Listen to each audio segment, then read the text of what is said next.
Yaponlar qishda qanday jon saqlashadi?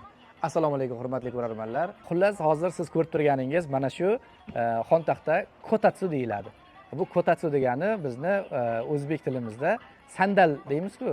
Oldin o'sha qishloqlarimizda, shaharlarimizda ham mana shunday sandallardan foydalanishgan. Eng qiziq tomoni, Yaponiyada hozir ham mana shu sandallardan foydalanishadi.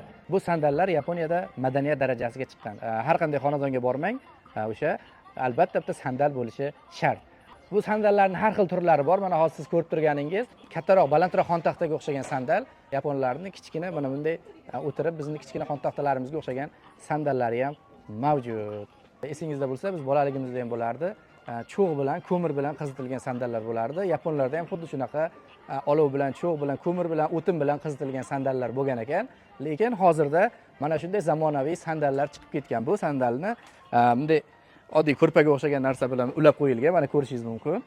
Bu mana bunday elektr bilan ishlaydi. Buni bu yog'iga xuddi pechkaga o'xshagan xavfsiz qilib tayyorlangan. Buni shunday tokka tiqib qo'yasiz va issiqqina sandalda ko'rpani oldini yopib, yaponlar oilaviy hammasi ovqatlanishadi, choy ichishadi. Shunday qilib qishdan eson-omon chiqib olishadi. Xullas, Yaponiyada gaz bilan uyni isitish, pechka bilan uyni isitish degan gaplar yo'q. Yaponlar ko'pincha konditsionerda yoki mana shunaqa sandallarda qishni o'tkazishadi. Keyin yana bir qiziqarli faktni aytaman sizga. Men adashmasam 5-6 nafar hamkasb bilan eshitganman. Qishda hech narsani, konditsionerni ham yoqmasdan, boshqa pechkalar hech narsani yoqmasdan shunchaki qalin kiyinib, qalin ko'rpalarga o'ranib yotaman. Nimaga deganda bu sog'liq uchun ham yaxshi va ikkinchi tomondan o'sha chiroqni pulidan ekonom qilaman degan yaponlarni ko'rganman va hayron qolganman.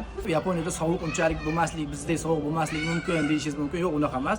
Yaponiyada ham pingvinni o'ldiradigan sovuq bo'ladi.